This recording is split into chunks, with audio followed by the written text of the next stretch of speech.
So, hello and good evening, and welcome to the second trial class for taxation December 2022 exam.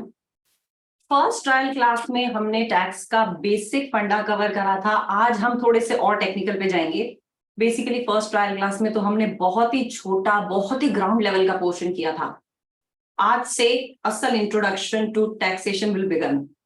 बहुत ज्यादा एक साथ पोर इन करने वाला पेपर नहीं है टैक्स की. मैं एक ही दिन में आपको बहुत सारे प्रोविजंस बताऊं, लेकिन आज वाला टेक्निकल प्रोविजंस का पोर्शन होगा. तो आप में से जितने भी लोग अगर मेरी पिछली क्लास को देख के माइंड मेकअप कर चुके हैं कि हाँ हमें मैम को ज्वाइन करना है, तो थोड़ा सा थामो. ये 2 ट्रायल क्लासेस देने के पीछे एक रीजन मेरा यही होता है. एक ट्रायल क्लास सबको अच्छी लगती है. अगर दूसरी ट्रायल क्लास में भी आप मुझे झेल पाए और सेकेंड ट्रायल क्लास में थोड़ा सा पढ़ाई का लेवल भी बढ़ जाता है, अगर वो लेवल आपको समझ में आता है, then only join. Otherwise please मेरे पास रह के फेल होने से अच्छा है कहीं भी ज्वाइन करो. बहुत अच्छे अच्छे टीचर्स यहाँ पे हैं. So you will find an number of good teachers. Pass होना बस पॉइंट ये है. सो आज वाले चैप्टर की आपको पीपीटी सामने दिखाती हूँ. ये चैप्टर नंबर 2 आपको बीपीपी में कुछ अलग नाम से दिखेगा. थोड़ा सा मैंने इसको रिफ्रेम किया है क्योंकि मैंने इसमें जो जुड़ी हुई चीजें हैं यानी लिंक्ड चीजें हैं उनको एक साथ क्लब किया है. So considering that clubbing, I will show you the PPT. You tell me, वो दिख रही है क्या आपको?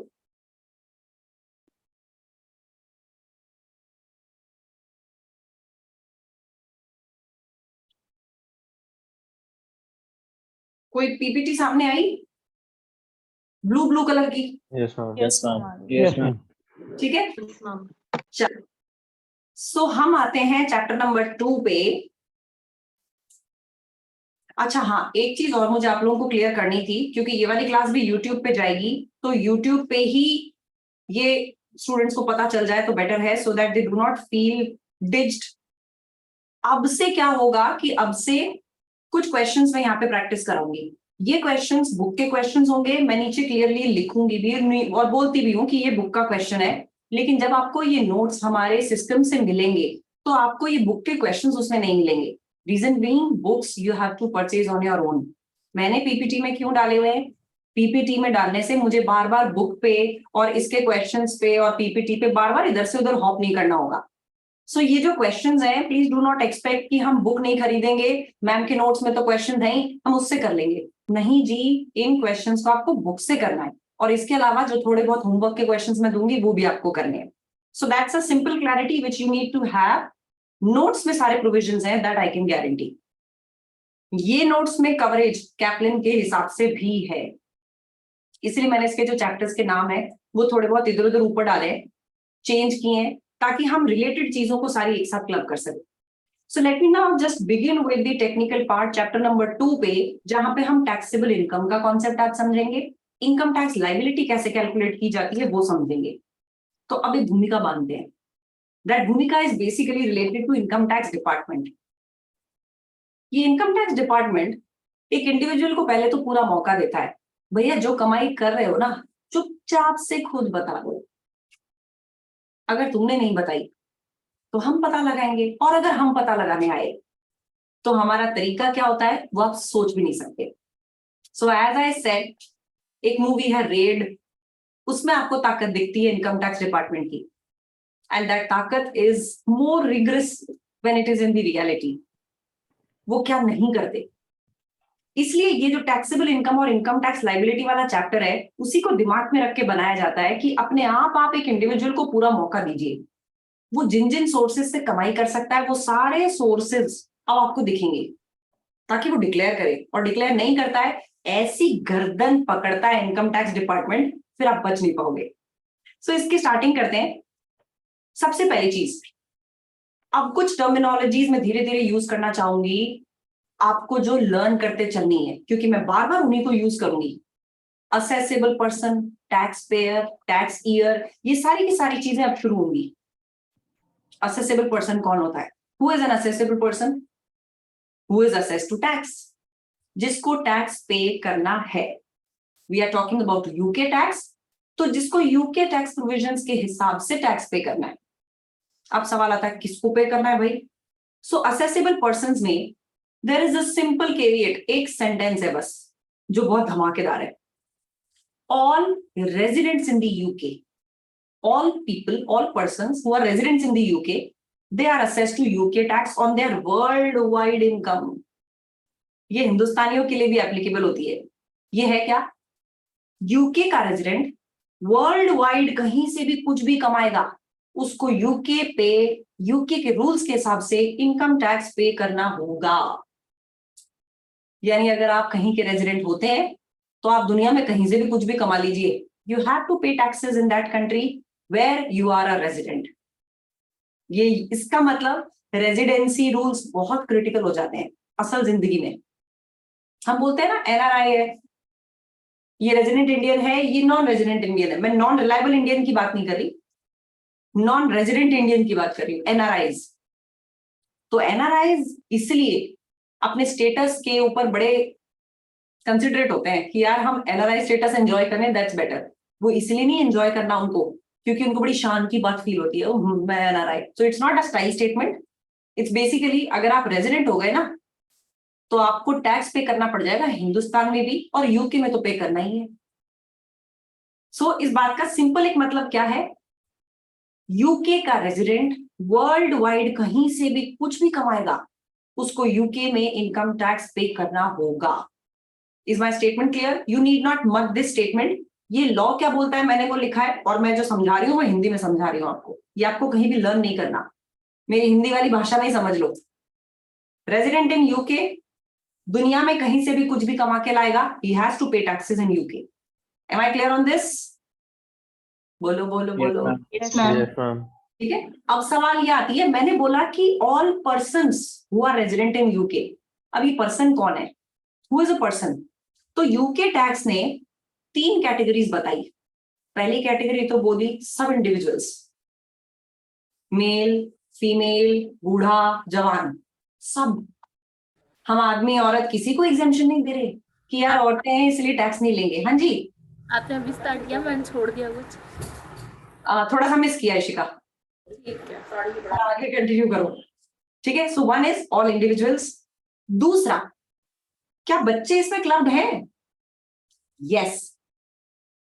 इंडिया में क्या होता है, 18 साल से कम का बच्चा माइनर कहलाता है, वो टैक्स पेयर नहीं होता. थोड़ा सा उसके रूल्स अलग हैं इंडिया में, लेकिन यहां उनको ये बोलते हैं कि चाहे आप 18 ईयर्स से लेस के हो, अगर कमाई हो रही है you are a taxable person. हाँ, टैक्स पे कौन करेगा वो अलग बात होती है, उसका गार्जियन पे करेगा, कोई वकील होता होगा वो पे करेगा, कोई ना कोई पे करेगा. लेकिन असेसेबल पर्सन बच्चे भी हैं यूके में. चाइल्ड आर्टिस्ट होते हैं आजकल, तो छोटे छोटे बच्चे यूट्यूबर्स बने हुए हैं. तो अगर इनकम आ रही है and you are a resident in UK, you have to pay taxes on that कमाई. और तीसरी चीज, मैरिड कपल. अब तुम सोचोगे कि मैरिड कपल में इतनी स्पेशल बात क्या है? लोगों के दिमाग की उपज है. कोई बोल सकता है कि भाई हम तो शादीशुदा जोड़ा है, 2 जिस्म एक जान है हम, तो इनकम टैक्स अथॉरिटी भी हमें सिर्फ एक ही बॉडी ट्रीट करे, हम दोनों मिलके एक इनकम टैक्स रिटर्न फाइल कर दें, तो इनकम टैक्स बोलता है ऐसी की तैसी तुम्हारी. तुम 2 अलग इंडिविजुअल्स हो, you have to pay taxes as separate individuals. तो ये इमोशनल स्यापे ये कहीं पे भी नहीं चलते, ये सिर्फ नौटंकी बातें हैं. यहाँ पे इनकम टैक्स डिपार्टमेंट हो, चाहे ड्राइविंग लाइसेंस हो, चाहे पासपोर्ट हो, चाहे टिकट लेना हो, शादी, एक यूनिट होना, 2 आत्माओं का मिलन होना, ऐसी की तैसी, पैसे लेने की जगह पे दोनों अलग अलग है. 2 अलग रिटर्न फाइल करेंगे, 2 अलग इंडिविजुअल्स होंगे, और 2 अलग जगह से टैक्स कलेक्ट करेगी HMRC. ये HMRC क्या होती है? What is HMRC? Her Majesty's Revenue and Customs. Yes, Her Majesty's Revenue and Customs. This is the income tax department of UK. Her Majesty's, her मतलब HER, Her Majesty's, आगे Revenue and Customs. Revenue and Customs. ठीक है, HMRC. तो HMRC ने बोला individuals सब, बच्चे भी और मैरिड कपल, इनको सेपरेट टैक्स पेयर कंसिडर किया जाएगा. अब ये स्लाइड सिर्फ आपको एक बेस बिल्ड करने के लिए, इसमें से एग्जाम में कुछ नहीं आता. मैरिड कपल्स की तरफ आते हैं. अब थोड़ा सा ज्ञान आएगा जो एग्जाम में आ सकता है. अब ये जो मैरिड कपल है, इनके टैक्स कैलकुलेशन के लिए, टैक्स असेस करने के लिए कुछ स्पेशल रूल्स हैं. ये क्या रूल्स हैं?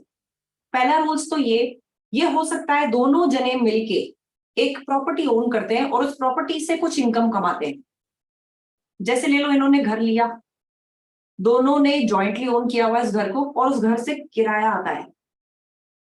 अब इस किराए पे कौन कितना टैक्स पे करेगा? तो यूके टैक्स रूल्स ने सिंपल बोल दिया, भैया 50-50% दोनों अपनी अपनी इनकम टैक्स रिटर्न में इनकम बनाओ और उस पर टैक्स पे कर दो। तो यहां तो सिंपल आ गया जहां पे जॉइंटली ओन प्रॉपर्टी है। लेकिन अब ये मैरिड कपल ये बोल रहा है 80% पैसा तो मैंने लगाया है। वाइफ बोलती है 80% पैसा मैंने लगाया हुआ है, हस्बैंड ये तो 20% का ही मालिक है। तो अगर आप ये प्रूव कर सकते हैं तो ये एचएमआरसी को बताइए और फिर अपनी इनकम में मैडम 80% रेंट जोड़ेंगी और सर 20% रेंट जोड़ेंगे। यानी अगर आपने कम्युनिकेट नहीं किया तो दोनों की इनकम टैक्स रिटर्न्स में 50-50% पैसा जुड़ जाएगा और इनकम टैक्स ये लोग पे कर देंगे उस इनकम पे। लेकिन अगर आप स्पेसिफिकली कुछ अलग प्रोपोर्शन चाहते हैं, you need to go and tell this to HMRC कि हमारा ओनरशिप का शेयर ये है और उस शेयर के बेसिस पे फिर आपकी इनकम टैक्स असेसमेंट होगा। यानी एचएमआरसी ये डिसाइड करेगी किसकी कितनी इनकम, उसके बेसिस पे कितना टैक्स। क्या ये बात सबको समझ में आई? Any problem with this slide? बोलो। No ma'am, good to go. Yes, ma'am. ठीक है, चलिए। अच्छा, अब एक थोड़ा सा suspense. Same gender marriages in India, उनका लीगल स्टेटस तो अभी अधर में है, लेकिन same gender marriages in UK they are legal. इनको हम हस्बैंड वाइफ नहीं बोलते, दे आर सिविल पार्टनर्स। तो सिविल पार्टनर्स को बिल्कुल सेम तरीके से ट्रीट किया जाता है जैसे कि हस्बैंड वाइफ को। बस वो ध्यान रखना, जगह जगह आपको वर्ड्स मैरिड कपल्स के साथ सिविल पार्टनर्स मिलेंगे। सो सिविल पार्टनर क्या होता है? They are man marrying a man, a girl marrying a girl, so that's civil partners. They are legal identity there. और जैसे मैरिड कपल को ट्रीट किया जाता है वैसे ही सिविल पार्टनर्स को ट्रीट किया जाता है। डिफाइंड शेयर है तो एचएमआरसी को बताओ, डिफाइंड शेयर नहीं है तो दोनों इनकम को 50-50% बांट के दिखाओ और टैक्स पे कर दो। Clear? Am I clear on this? Yes, ma'am. ठीक है, Yes, ma'am. चलो अब आते हैं बेसिक इनकम टैक्स कॉम्प्यूटेशन पे। यानी हम अब एक ऐसी चीज कर रहे हैं जिस पे पूरी टैक्स डिपेंड करने वाली है, शुरू से लेकर एंड तक। अब इस फॉर्मेट को ध्यान से सुनते जाना और भाग तक लर्न करते जाना। ये इनकम टैक्स का फॉर्मेट ऐसा होता है। इनकम टैक्स कॉम्प्यूटेशन जो एक इंडिविजुअल करता है वो कुछ इस फॉर्मेट से करता है।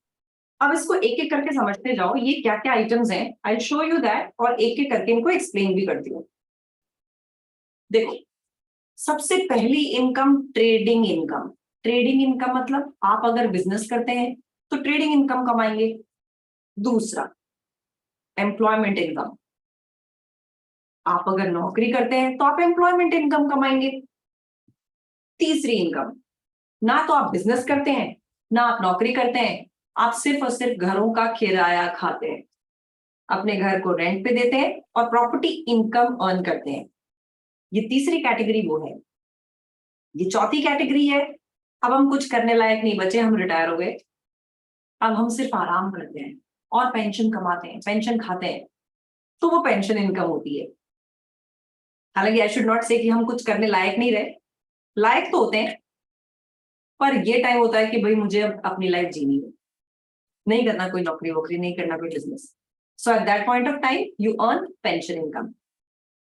ये जो तीनों चारों इनकम्स होती हैं, इनके लिए एक स्पेशल टर्मिनोलॉजी यूज होती है। These are non savings income. मतलब ये आपकी बचत करने से रिलेटेड नहीं होती है, ये आप क्रिएट करते हैं। कैसे? एक इंडिविजुअल ट्रेडिंग इनकम कैसे कमाएगा? बिजनेस करके। एक इंडिविजुअल एम्प्लॉयमेंट इनकम कैसे कमाएगा? जॉब करके, किसी को सर्व करके। कोई इंडिविजुअल प्रॉपर्टी इनकम कैसे कमाएगा?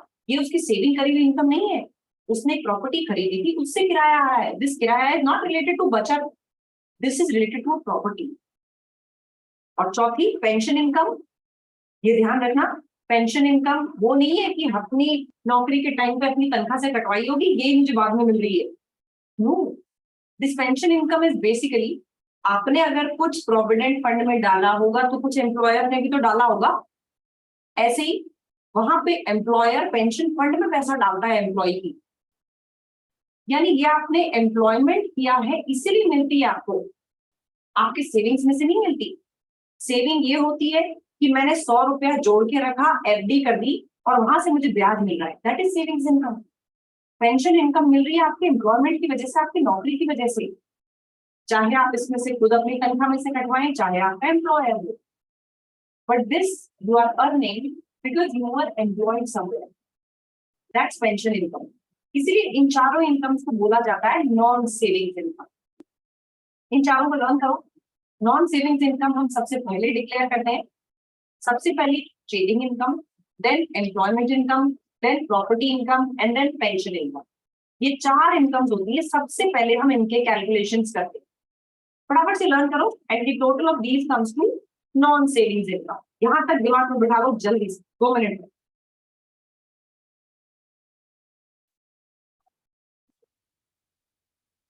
चारों के नाम, इनके सीक्वेंस कोशिश करना कि ऐसे मेंटेन करो।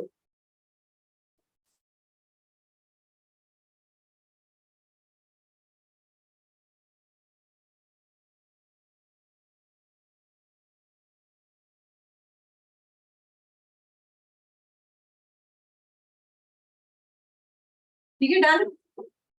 4 आइटम लर्न करने हैं जल्दी जल्दी। Employment income, trading income, property income and Pension. Pension income.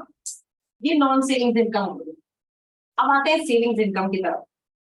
यानी अब ये जो इनकम आएगी ये आपकी बचत की वजह से आएगी। आपने कभी पैसा जोड़ा होगा, बचाया होगा, कहीं जमा कराया होगा, उस पर आएगी ये इनकम। तो सेविंग्स इनकम के इन्होंने 2 छोटे छोटे हेड्स लिए। एक होता है बिल्डिंग सोसाइटी इंटरेस्ट, एक होता है बैंक इंटरेस्ट। बैंक इंटरेस्ट तो सिंपल वो है, हमारा पैसा चाहे एफडी के फॉर्म में हो, चाहे हमने नॉर्मल बैंक अकाउंट में डाला हो, ये पैसा वो है जो बैंक में पैसा डाला है इसलिए मिल रहा है इंटरेस्ट, यानी सेविंग्स पे इंटरेस्ट मिल रहा है। मेरा खुद का पैसा है विच इज फेचिंग इंटरेस्ट। एक बिल्डिंग सोसाइटी इंटरेस्ट कुछ और भी होता है। अब तुम सोचोगे कि ये कोई सोसाइटी बनाते होंगे बिल्डिंग की, या कोई बिल्डिंग होगी उस पर मिलने वाला इंटरेस्ट होगा। नो, अलग अलग सोसाइटीज होती हैं, अलग अलग प्रोफेशनल्स की। कैसे? जैसे हम ये देख सकते हैं कोऑपरेटिव सोसाइटी होती है, फार्मर्स की एक सोसाइटी होती है, ये मिलके ग्रुप ऑफ मेंबर्स एक सोसाइटी या फिर एक ग्रुप बनाते हैं, वहां पे पैसा ये लोग जमा कराते हैं। जब किसी मेंबर को जरूरत पड़ती है तो ये जमा किए हुए पैसे में से उसको पैसा लोन की तरह दे दिया जाता है and then he pays back interest. ये जो इंटरेस्ट होता है ये मेंबर्स जिन्होंने पैसा लगाया है उनको दे दिया जाता है। एक तरह से मान लो कि ये कोऑपरेटिव सोसाइटी ग्रुप सोसाइटी की तरह होता है। हमारे देश में फार्मर्स बहुत इस तरह की सोसाइटीज क्रिएट करते हैं। ये आपको एज सच कुछ टेक्निकल इसमें है नहीं टैक्स में, बट इसको वैसे ही लेमैन की तरह समझा रही हूँ कि इस तरह से भी अगर आपको इंटरेस्ट मिलता है that is your savings income. ये जो सेविंग्स इनकम है ये हमेशा आपके पैसे बचाने की वजह से आपको मिलेगी। एक और इसमें नीचे छोटा सा आइटम आपको दिख रहा होगा, डिविडेंड्स। ये डिविडेंड्स क्या है? क्या ये मेरी बचत की वजह से है? No, this is because of your investment. आपने पैसा कहीं इन्वेस्ट किया है इसलिए आपको ये कमाई हो रही है। जैसे आपने किसी के म्यूचुअल फंड्स में इन्वेस्ट कर दिया, किसी के शेयर्स में इन्वेस्ट कर दिया, बॉन्ड्स में इन्वेस्ट कर दिया, दैट्स अ इन्वेस्टमेंट। और इन इन्वेस्टमेंट्स पे आपको डिविडेंड मिल रहा है, दैट्स अ डिविडेंड इनकम। तो अगर मैं बेसिक इसका ऊपर ऊपर का स्ट्रक्चर निकालूं, यूके के टैक्स सिस्टम के हिसाब से इन्होंने इनकम 2 नहीं 3 हेड्स में बांटी। One is non savings income, then is savings income and then is investment income. Non savings income ने इन्होंने बोला कि 4 इनकम्स हम लेंगे।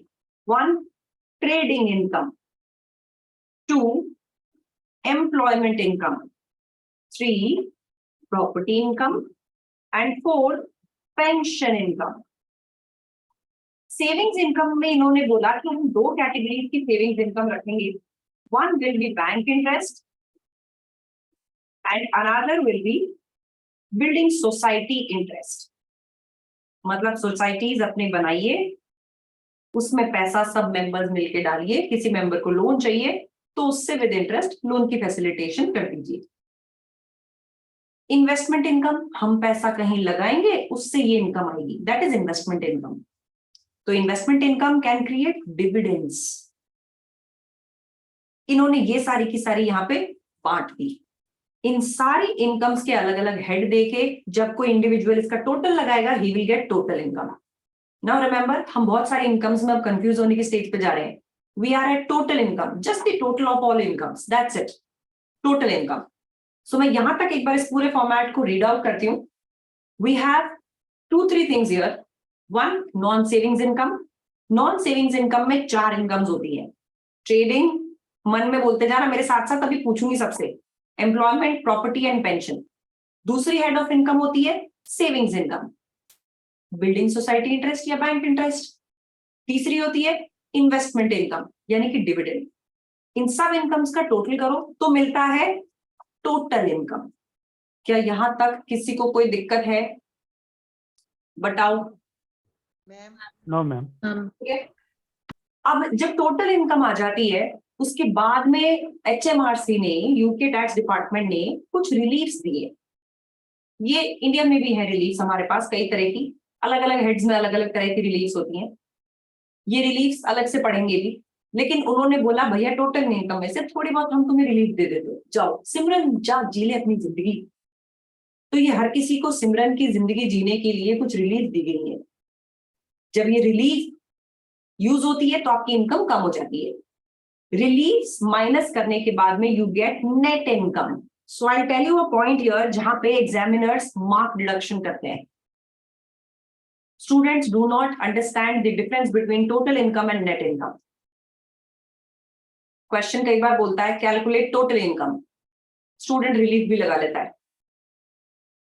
टोटल इनकम के बाद रिलीफ आती है।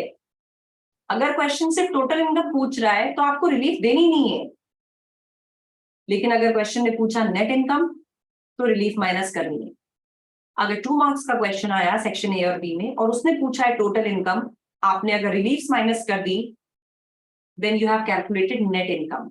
और ये बार बार एग्जामिनर्स अपनी रिपोर्ट्स में लिखते हैं। Students gate confused between the difference in total income and net income, and that actually I could also C.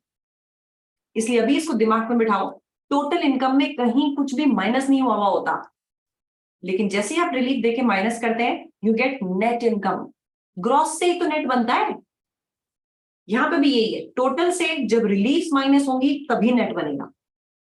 Clear? इस पॉइंट पे एटलीस्ट जितने लोग यहाँ बैच में बैठे हैं ये कंफ्यूज नहीं होंगे?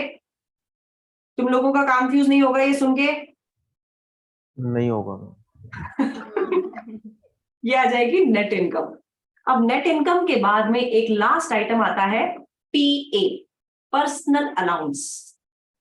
ये आपके पर्सनल कामों के लिए नहीं, सबके लिए होता है, ये सबको मिलता है, लेकिन इसका नाम इन्होंने रखा है PA, personal allowance. Net income में से पर्सनल अलाउंस माइनस किया जाता है, you get taxable income. Personal allowance पे थोड़ी सी डिटेल में आती हूँ। पर्सनल अलाउंस आपके साल के लिए, यानी कि आप जो टैक्स ईयर पढ़ रहे हैं, आप फाइनेंस एक्ट 2021 पढ़ रहे हैं, you are studying finance act 2021। ये फाइनेंस एक्ट लगता है टैक्स ईयर 2021-22 पे। 21 का फाइनेंस एक्ट अप्रूव हुआ होगा तभी तो 21-22 में लगेगा। इस साल का यानी कि 21-22 टैक्स ईयर का PA ये अपने आप अप्रूव करके दिया गया है 12,570 pounds. Remember we are going to address the whole tax paper in pounds. हम यूके टैक्स पढ़ रहे हैं तो यूके की करेंसी का ही तो होगा। व्हाट इज यूके की करेंसी? पाउंड्स। आप लोग की जो फीस जा रही है वो पाउंड्स में जा रही होगी ना शायद। Yes ma'am. Yes, पाउंड में जा रही है। आई नहीं श्योर, इतना महंगा होते जा रहा है पाउंड। Yes ma'am. हम कमजोर होते जा रहे हैं, वो महंगा नहीं हो रहा, हम कमजोर होते जा रहे हैं। ठीक हूँ मैम। कोई बात नहीं, इसलिए मैं कह रही हूँ एक एक बार में पेपर दो, जल्दी जल्दी ECCA बन जाओ, फिर उसी पाउंड से अपनी सैलरी रखना, देर मत करो, रिपीट टेलीकास्ट मत लगाओ अपने अटेम्प्ट्स का, है ना? वाजिब बात है ना? एक्सचेंज रेट अपने हाथ में नहीं है, पेपर तो अपने हाथ में है। सही बात है। हाँ Manan, Manan you are saying something? No ma'am. अच्छा ओके, चलिए। हाँ जी, तो ये 12,570 आपको एग्जाम में दिया होगा, इस पे घबराने की जरूरत नहीं है। अब नेक्स्ट चीज, जब आप पीए माइनस कर देंगे तो आएगी टैक्सेबल इनकम। तो ध्यान रखना, ये जो तीन अलग अलग इनकम्स हमें दिख रही है, कौन सी तीन अलग अलग? पहली तो है टोटल इनकम, दूसरी है नेट इनकम, ये तीसरी एक और इनकम आई है टैक्सेबल इनकम। ये क्या होती है भाई? जिस पे आप टैक्स पे करते हैं। So taxable income is which is taxed by HMRC. तो अगर मैं वापस से तुम्हें ब्रश अप कराऊं, टोटल इनकम सारी इनकम्स का एडिशन होता है, उसमें से जैसे ही आप रिलीफ्स माइनस करते हैं you get net income. Net income में से जैसे ही पर्सनल अलाउंस यानी कि पीए माइनस हो जाता है यू गेट टैक्सेबल इनकम। ये जो टैक्सेबल इनकम होती है इस पे टैक्स किया जाता है पे। Am I clear now? बोलो। Yes, ma'am. Yes, Okay. And what are the examples of personal allowances? There are no examples. This is an amount. Personal allowance has got no examples. This is the name of an allowance which is given to every taxpayer. Okay? Yes. Ma'am, it's a kind of a standard deduction. Yes. Straight forward. जैसे हमें मिलता है ना कि 1,50,000 तक की income सबके लिए फ्री, उस पर कोई टैक्स नहीं है। फॉर एग्जाम्पल ऐसा ही है कि पीए 12,570 पाउंड तक की इनकम पे अलाउंस सबको मिलेगा। 570 सबकी इनकम से माइनस कर दो स्ट्रेट। इसमें कहीं कोई उलझा हुआ मामला नहीं है, कोई बेसिस नहीं है इसकी कैलकुलेशन का। ओके? अच्छा, लेकिन इसके कुछ रूल्स हैं। ये क्या रूल्स है? व्हाट इफ मेरी इनकम ही नहीं हो 12,570 की? मेरे कहने का मतलब है मेरी net income, let's suppose I am a गरीब आदमी, नेट इनकम मेरे पास आती है 12,000 पाउंड्स की। अब आप मुझे बोल रहे हो कि भैया पीए है 12,570 का, ऐसा कैसे हो सकता है? हो तो सकता ही है, किसी की इनकम कम भी तो हो सकती है। तो ये जो 570 का पीए है, क्या इस पीए को मैं आगे वाले सालों में यूज कर लूं? मेरी तो इच्छा हो सकती है ना, मैंने इस साल का पीए बचाया है, can I use it in the आने वाले साल? No, ma'am. पीए एनुअल होता है, और ये पीए you are lost. If there is any surplus PA available, you cannot carry forward this PA to the next year. It's lost.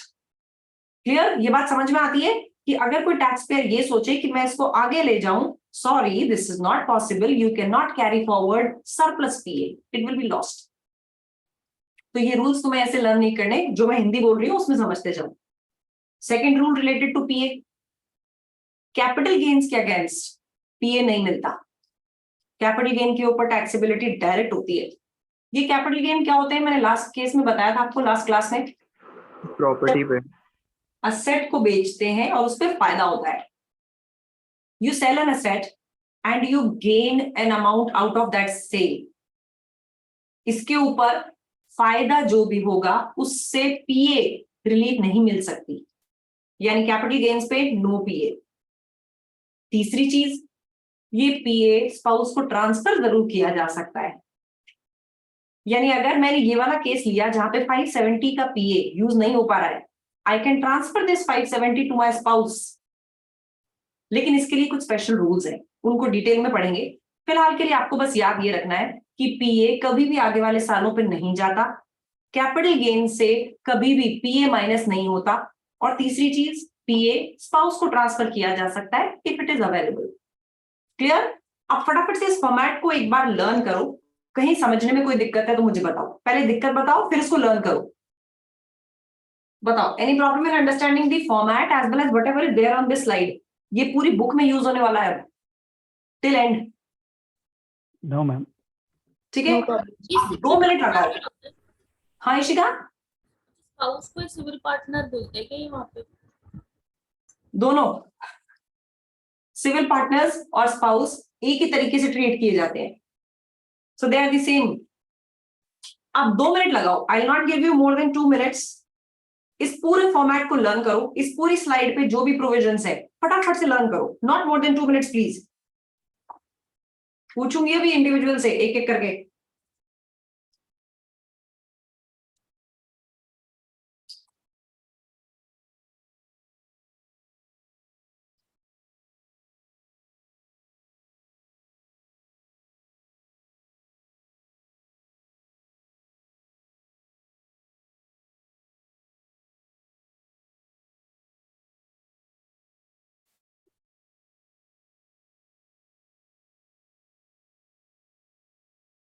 आधे से ज्यादा लोग क्लास छोड़ के भाग मत जाना, वापस एंट्री नहीं दूंगी, ये डर के मत चले जाना।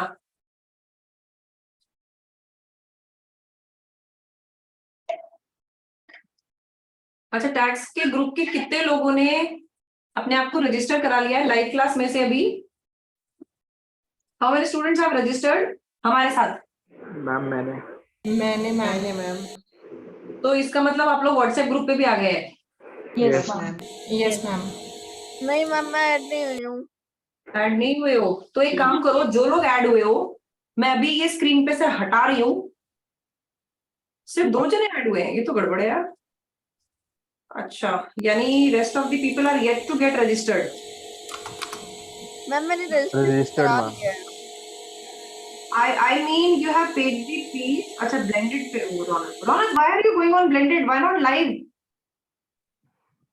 रौनक, मैं तुम्हें खींच नहीं पाऊंगी फिर। नहीं मैम, हो जाएगा मैंने मैम, लाइव क्लास सिलेबस में आता है कराया था। तो इसलिए इस बार ब्लेंडेड ले रहा हूँ। अच्छा, ओके ओके ओके। अच्छा, नहीं असल में मैं इसलिए पूछ रही थी कि अगर आप लोगों में से मेजॉरिटी लोग ग्रुप पे आ गए हैं तो इसको मैं चाह रही थी आप लोग एक बार लिख के फिर ग्रुप पे फोटोग्राफ पेस्ट करते, ताकि मुझे थोड़ी श्योरिटी हो जाती कि आप लोगों ने लिखा है। तो अभी तो फिर मैम वो मैंने नहीं। लाइव क्लास के लिए करा था। हाँ हाँ ठीक है, कोई बात नहीं, तो आप लाइव के लिए ही हो, लाइव बट के लिए ही लेकिन हो, मैं ऐड नहीं हुई अभी। नहीं हुए हो? Have you paid the fees? Yes, मैंने लास्ट क्वार्टर में ही पे कर दी थी। यार ऐसा होना नहीं चाहिए। एक मिनट रुको, ये बोलने वाला कौन है? तेजस्विनी। तेजस्विनी? होना नहीं चाहिए यार ऐसा। राहुल को मैसेज डालो। मैंने उन्हें मतलब कुछ दिन पहले डाला था कि मेरे को लाइव क्लास के लिए रहना है, तो उन्होंने कहा था कि मैंने आपका नेम नोट कर लिया है। Okay, just talk to him once कि और आपको क्लासेस की एक्सेस भी मिल गई है? हाँ जी, वो मैंने लास्ट क्वार्टर में ही ले ली थी। लास्ट क्वार्टर में? अच्छा अच्छा, okay okay okay, you are not from the new batch. ठीक है, वो करेगा। मुझे सुनाई दिया कि लास्ट वीक ही कर दी थी। अच्छा अच्छा अच्छा, ठीक है तेजस्विनी, मैम दैट तो विल ये ऐड। क्वार्टर एक्सेस नहीं मिलेगा, ये एक्चुअली मैंने भी लाइव बैच का ही लिया था। हाँ। लेकिन क्योंकि मेरा एफआर का पेपर का जो इशू हुआ था तो फिर last quarter I just give FR. तो कोई अभी ये बात नहीं, आप ऐड क्वार्टर कर लिए जाओगे। ये कॉन्फर्मेशन एक्चुअली जो एग्जिस्टिंग स्टूडेंट्स है उनसे हमें लेनी है, इसलिए तुमने ध्यान दिया होगा। पुराने वाले बैचेस अभी तक मैंने डिसॉल्व करे नहीं है, यस मैम। वो इसलिए नहीं करे। एक बार नए वालों को हम हाथ क्या ऐड कर रहे हैं, because the pressure is too much on this.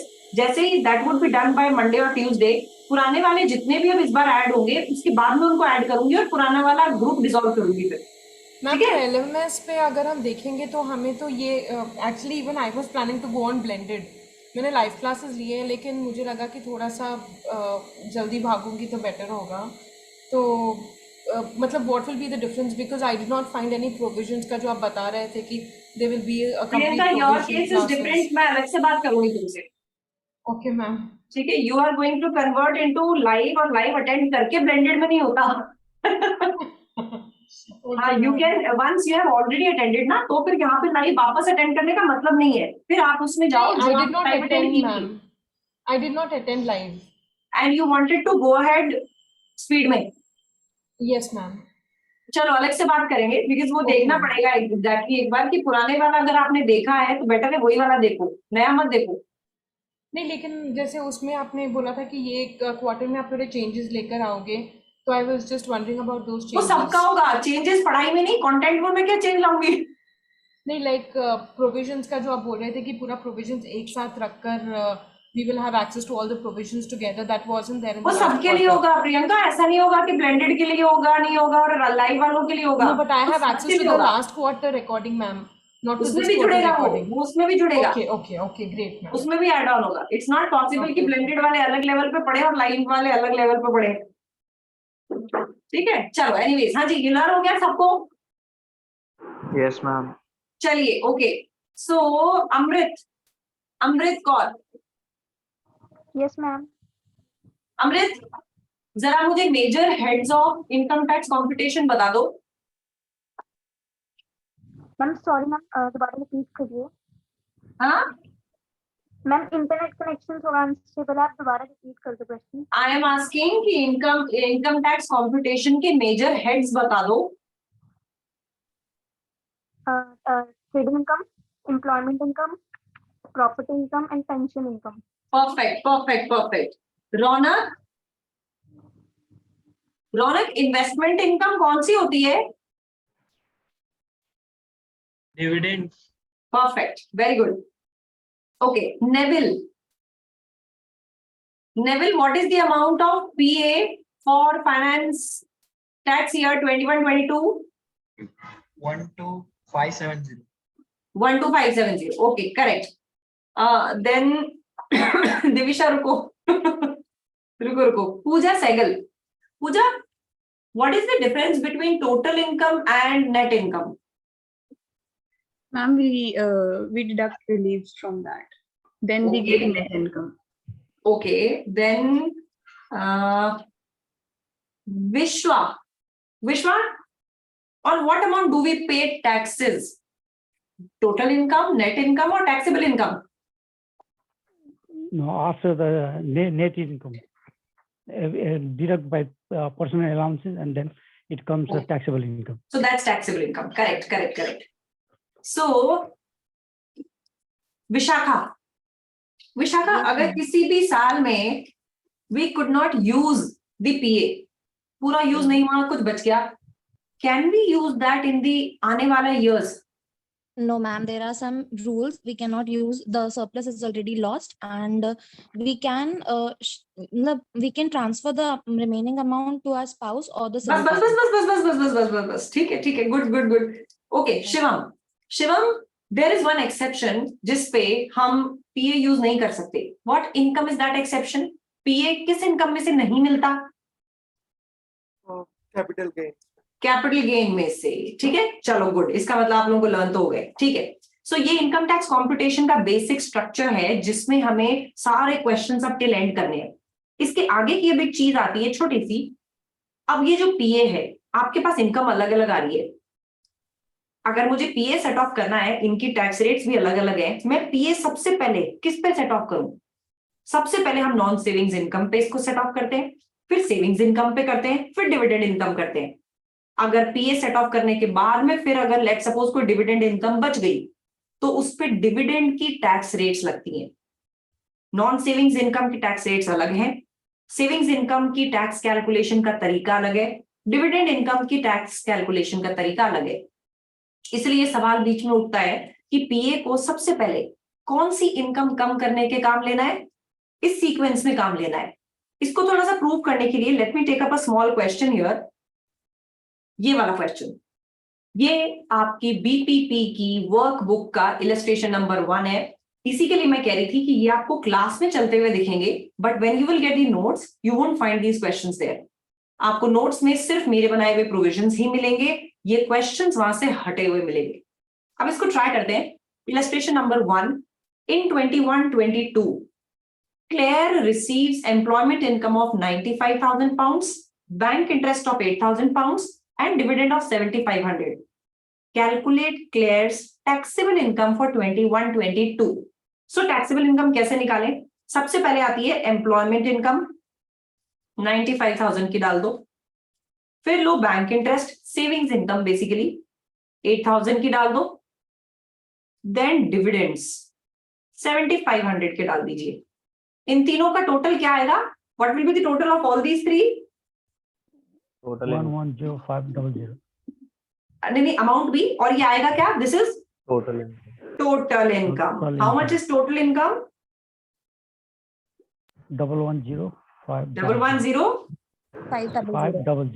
500. यही पूछा था इसने, बस मिल गए 2 नंबर. No, ma'am. हम PA माइनस होएगा. टैक्सेबल ये तो इनकम total income है. Taxable income. बिल्कुल. उसने क्या पूछा है? यानी कि ये बात समझ रहा है डिफरेंस क्या है? टोटल इनकम नहीं पूछा उसने टैक्सेबल इनकम पूछा है. यानी सबसे पहले तो मुझे इसमें से माइनस करनी है रिलीव्स, लेकिन क्वेश्चन में रिलीफ की कोई इंफॉर्मेशन ही नहीं है. That means the total income and net income are same. Yes और no? Yes, ma'am. Yes, ma'am. और नेट इनकम. लेकिन इसमें से एक स्टैंडर्ड चीज तो सबको मिलती है, PA. कितना मिलेगा? 12,570. लगा दो जरा, कितने पाउंड आ रहा है आंसर? 97,930. 97 97,930. 97,930 पाउंड्स। ये है आपकी टैक्सेबल इनकम, आप टैक्स इस पे करेंगे। ये बात समझ आई? Yes, ma'am. Yes, ma'am. ठीक है, दिस इज टैक्सेबल इनकम। ये किसी को समझने में दिक्कत है तो कृपया करके बताएं। Anybody having any problem in understanding this, please highlight. सबको क्लियर है? देखो सोच समझ के नो मैम यस मैम बोलना, मैं आगे वाले क्वेश्चंस आपसे पूछूंगी। चलो एक क्वेश्चन यहीं से बनाती हूँ। So there is trading income earned by an individual 80,000 pounds की. He has earned some dividend also 2,500 pounds का. Please calculate the net income of the individual. जल्दी से, और चैट बॉक्स में लिखना, बोलना नहीं। मैम डिविडेंड कितना बताया आपने? 2,500। ओके। ट्रेडिंग इनकम, ये मैंने TD क्यों लिखा है? Trading income, 500। रुको रुको रुको, चैट बॉक्स में लिखो।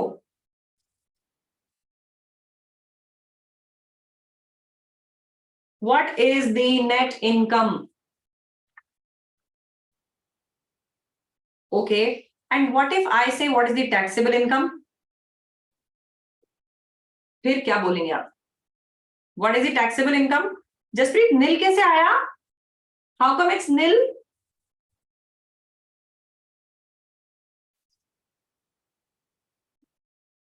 जसप्रीत नील लिखा आपने एक जगह। by mistake sir. अच्छा अच्छा ओके, मैंने कहा ये ऐसा कैसे आ गया? ठीक है ठीक है, डन। ये क्लियर होता है? हेलो, क्लियर होता है? Yes, ma'am. Yes, ठीक है? ma'am. Yes, ma'am. चलो, सो अभी ये जो हमने इलस्ट्रेशन किया, ये डायरेक्ट आपके पीए से रिलेटेड और कैलकुलेशन से रिलेटेड था। पीए में कुछ चीजें और आगे उलझेंगी, उसको उलझन को इसमें बाद में इंट्रोड्यूस करूंगी। फिलहाल के लिए जो आपने कैलकुलेट किया उसका फॉर्मेट समझना और डिफरेंस समझना टैक्सेबल इनकम में, नेट इनकम में, टोटल इनकम में। ठीक है, इसमें एक कॉन्सेप्ट अभी आगे आएगा। What will be that concept? Reduction of PA. इस क्वेश्चन पे मैं वापस लौट के आऊंगी। अभी तो मुझे सीधा सीधा आप लोगों को टोटल इनकम और टैक्सेबल इनकम कैलकुलेशन समझानी थी without interrupting further any provisions which are detailed in PA. इस पे वापस से लौट के आएंगे। तो अगर आपके पास बुक है तो बुक देख के कंफ्यूज नहीं होना, हम जो करेंगे वो आगे आएगा। लीशा, मुझे आपका आंसर भी अलग दिख रहा है। नहीं मैम, मिस्टेक है। अच्छा ठीक है ठीक है ठीक है, चलिए जी, ये वाली स्लाइड आ जाती है। तो पहले ये वाली स्लाइड कवर करती हूँ, फिर इस क्वेश्चन पे वापस लौट के आएंगे। कॉम्प्लिकेसी धीरे धीरे प्रोविजंस की बढ़ाएंगे। अब क्या होता है, HMRC हो चाहे इनकम टैक्स डिपार्टमेंट हो, हर देश के इनकम टैक्स डिपार्टमेंट्स ने ये चीज तो एनालाइज करी है कि हमें गरीब आदमी से टैक्स कम लेना चाहिए और जो ज्यादा कमा रहा है उससे टैक्स ज्यादा लेना चाहिए। इसलिए उन्होंने बोला कि हम पीए का अमाउंट रिड्यूस कर देंगे कुछ हाई लेवल टैक्स पेयर्स के केस में। Now you will be surprised to know ये हाई लेवल टैक्स पेयर्स कौन है, उसकी डेफिनेशन HMRC ने क्या बनाई है और वो हम कैसे अप्लाई करेंगे। सो नंबर 1, रिडक्शन ऑफ पीए किन लोगों के केस में आता है, यानी इन्होंने अमीर आदमी किसको बोला? इन्होंने बोला जिनकी भी adjusted net income 1 lakh pound से ऊपर है, वो अमीर आदमी है। यानी अभी जो हम पीछे इलस्ट्रेशन देख के आए हैं वो एक अमीर आदमी की कैलकुलेशन थी। तो HMRC उसको पूरा पीए नहीं देगा। हमने दिया था क्योंकि अभी हम सिर्फ पीए और टैक्सेबल इनकम कैलकुलेशन समझ रहे थे, लेकिन अब और डिटेल में जाएंगे।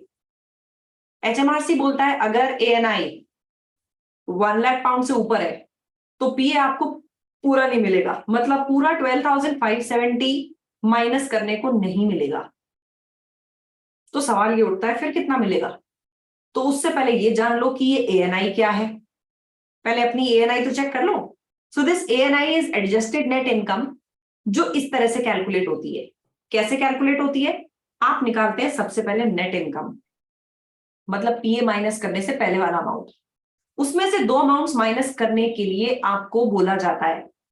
पहला amount gross gift aid donations, gross not net, यानी आपने कभी भी कोई गिफ्ट करने के लिए कोई डोनेशन दी है, आप वो माइनस कर लीजिए अपनी नेट इनकम से।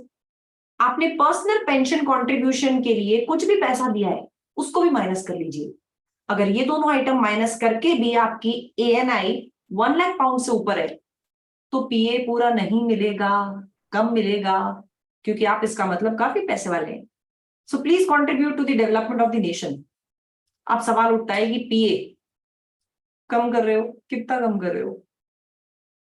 आपकी ANI adjusted net income 1 lakh pound से जितनी भी ऊपर है, ये जो एक्सेस आएगा इसका 50% PA कम कर दिया जाएगा। वापस ध्यान से सुनना, ये पूरी स्लाइड जो मैं यहां दिखा रही हूं इसके वर्डिंग्स बुक में ऐसे हैं कि तुम्हारे परखच्चे उड़ जाएंगे, तो ध्यान से सुनना। सबसे पहली चीज, अभी हमने पीछे जो क्वेश्चन किया था उसमें हम सिर्फ ऊपर ऊपर का बैकग्राउंड समझ रहे थे, लेकिन HMRC हो चाहे कोई भी इनकम टैक्स डिपार्टमेंट हो, इनका एक सिंपल रूल होता है, जो ज्यादा कमा रहा है उसको बेनिफिट्स कम दो, उससे टैक्स की रिकवरी ज्यादा करो। तो PA के केस में भी उन्होंने एक काम ये किया, जिसकी भी adjusted net income 1 lakh pound से ऊपर है उनका PA रिड्यूस हो जाएगा। तो पहले समझते हैं ये एडजस्टेड नेट इनकम क्या है। आपने जो भी नेट इनकम कमाई यानी रिलीफ्स के बाद वाली, इस नेट इनकम में से दो अमाउंट माइनस करिए। 1 ग्रॉस गिफ्ट एड डोनेशंस, इसी नाम से आएगा एग्जाम में। दूसरा ग्रॉस पर्सनल पेंशन कॉन्ट्रीब्यूशंस, आपने पर्सनल पेंशन स्कीम में अगर कुछ भी कंट्रीब्यूट किया है, आपने गिफ्ट एड डोनेशंस के नाम से कुछ भी कंट्रीब्यूट किया है, इन दोनों अमाउंट्स को माइनस कर दीजिए नेट इनकम में से, ये आपकी एडजस्टेड नेट इनकम बनती है। अगर ये 1 लाख पाउंड से ऊपर है तो PA पूरा नहीं मिलेगा, PA कम कर दिया जाएगा। कितना कम किया जाएगा? ये जितना भी एक्सेस आ रही है ANI 1 लाख से, इस एक्सेस का 50%। तो अब इस क्वेश्चन पे पीछे लौटते हैं, अब इसका थोड़ा सा एडवांस वर्जन समझते हैं। जो क्वेश्चन अभी किया उस पे आ जाते हैं वापस।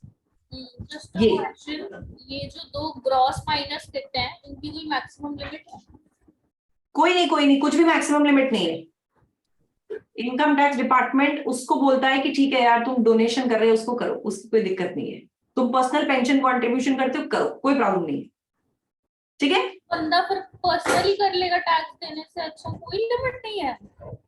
नहीं, पर्सनल पेंशन कंट्रीब्यूशन के या फिर पेंशन कॉन्ट्रीब्यूशन का अलग चैप्टर है, लेकिन यहाँ पे माइनस करने में कुछ नहीं है, देयर इज नो लिमिट। आपने जितना भी कंट्रीब्यूशन किया है that will be reduced while calculating your ANI। तो बोल तो रहा है डिपार्टमेंट, आप डोनेशन दो, आप पर्सनल पेंशन कॉन्ट्रीब्यूशन करो ताकि आपकी ANI कम हो जाए, और ANI 1 लाख से कम हो जाएगी, आपको PA पूरा मिल जाएगा। So this is indirectly promoting donations, it is indirectly promoting savings, कि पेंशन स्कीम्स में पैसा लोग लगाएं। अपन भी तो करते हैं, ATC मिलता है इंडियंस को। ATC क्या होता है? PF में पैसा डालो, किसान विकास पत्र में डालो, प्राइम मिनिस्टर रिलीफ फंड में डालो, फिर आपको आपकी इनकम में से हम छूट देंगे। वही चीज है, दे आर प्रोमोटिंग इनडायरेक्टली कि इन चीजों में पैसा इन्वेस्ट करो, ANI कैलकुलेशन में काम आएगी, ठीक है। अब देखो, अब इसकी कैलकुलेशन अब इस थोड़े से उलझे हुए केस के साथ करते हैं। आपकी एम्प्लॉयमेंट इनकम कितनी है? 95। How much is your bank interest? 8000। How much is your dividend? 7500। हमने इन तीनों का टोटल क्या निकाला था? 110,500। 110,500। ये क्या निकाली थी हमने? दिस वॉज टोटल इनकम, या बोले तो नेट इनकम, क्योंकि रिलीज इसमें कुछ थी नहीं, यानी कि यहां पे मेरा ANI वाला पोर्शन उलझेगा। तो ANI कैलकुलेट करके देख लेते हैं भैया होना क्या है। ANI में वो बोलते हैं नेट इनकम में से दो आइटम माइनस करो। मेरे पास दोनों ही आइटम्स की इंफॉर्मेशन नहीं है, यानी मेरी ANI कितनी हुई? 110,500. Is it exceeding 1 lakh? Yes, ma'am. 1 lakh से कितना ऊपर है? 10,500. 10500. That's the excess. Reduction in PA कितना होता है इस एक्सेस का? 50%। 50%. That is reduction in PA। क्या ये चीज सबको समझ में आई? बोलो, किसी को भी समझ में नहीं आया हो बोलो। क्या रिडक्शन इन PA एक्सेस का 50% होगा? एक्सेस कितना है? Yes. 110,500 माइनस 1 लाख, यही तो एक्सेस है 1 लाख से ऊपर, इसका 50% PA रिड्यूस कर दो। क्या ये बात क्लियर है? Yes, Yes, ma'am. ma'am. जरा निकालो अमाउंट क्या आ रहा है? 10,550 5250 5250 से आपका पीए हो जाएगा कम। पीए कितना था आपका? 12570 12570। हमने पहले वाले केस में तो पूरा माइनस किया था। ये तो एचएमआर से बीच बीच में पता नहीं क्या क्या लेके आता रहता है। अब मेरा पीए कम हो जाएगा। कितने से कम करूं? ये कैलकुलेट किया ना, 5250 से कम कर दीजिए पीए। यानी पीए मुझे कितना मिलने वाला है अब? 7320। yes ma'am. So eligible PA will be 7320. Now what is your taxable income? बताओ। It's 103180 103180 3180. समझ गए? yes ma'am. क्या हुआ, हर टैक्स डिपार्टमेंट का या फिर हर देश के टैक्स में यही सिस्टम होते हैं। पहले एक चीज इंट्रोड्यूस की जाती है, फिर जब लगता है कि यार ये तो पैसे वाला आदमी है यार, ये तो बेयर कर सकता है, इसको पूरा पीए देने की क्या जरूरत है, तो एक नया रूल ला दिया जाता है। हमारे देश में भी आपने ये गैस सिलेंडर की सब्सिडी के केस में देखा होगा, सब्सिडी देंगे हम, उसके 2-3 महीने में ही आ गया भैया जो जो सब्सिडी छोड़ सकता है छोड़ दो, आया था याद है। और फिर अब ये हो गया तेल लेने की सब्सिडी तुम छोड़ो चाहे नहीं छोड़ो, पैसे वाले को कोई सब्सिडी नहीं मिलेगी।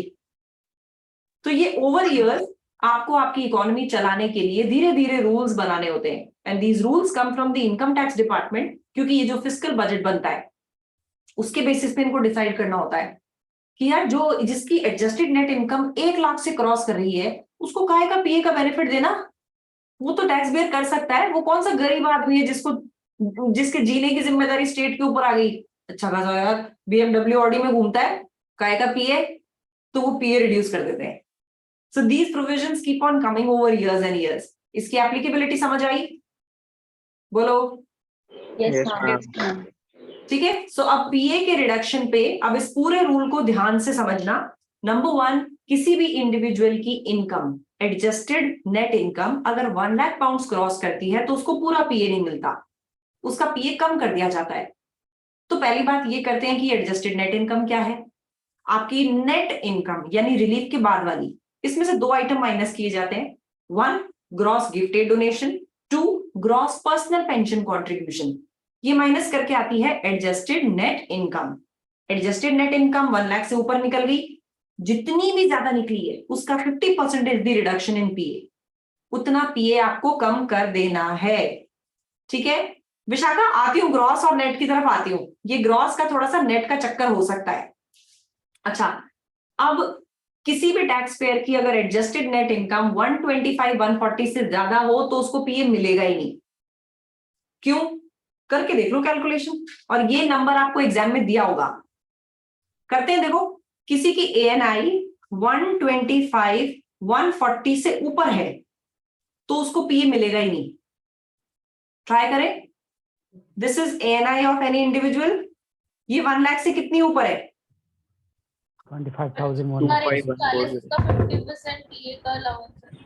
बिल्कुल, इस एक्सेस का 50% रिडक्शन इन पीए है। यही तो कर रहे थे अभी हम, reduction in PA is this. करो जरा कैलकुलेट, कितना आ रहा है ये?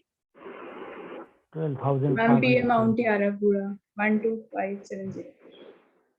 यानी कि अगर किसी की एडजस्टेड नेट इनकम 125-140 है, वो अपने आप ही पीए 0 हो जाएगा। ये लर्न करने की जरूरत नहीं है, ये मैंने यहाँ पे इसलिए दे दिया क्योंकि आपको एग्जाम में इस तरह की कोई चीज दिखेगी तो घबरा मत जाना देख के कि अरे ये क्या है। तुम मोटा मोटा ये ध्यान रखना, अगर किसी की भी adjusted net income 1 lakh pound से ऊपर है, एक बार उसको देख के फटाफट कैलकुलेटर पे चेक कर लेना ये प्रोविजन लगाने की जरूरत है या नहीं है। अगर ऑलरेडी किसी की एडजस्टेड नेट इनकम आ रही है 1,50,000, तो आज अपन ने ये नंबर देख लिया ना, सीधा एग्जाम में नीचे नोट डालना, because the adjusted net income of the tax payer is 1,50,000, it exceeds 125-140। ये एग्जाम में आपको दिया होगा, therefore he is not entitled to any PA। बस ये नीचे हम नोट डाल के कर देंगे, कैलकुलेशन नहीं करेंगे। लेकिन अगर उसकी एडजस्टेड नेट इनकम पिछले क्वेश्चन के जैसी आई तो कैलकुलेशन करनी पड़ेगी।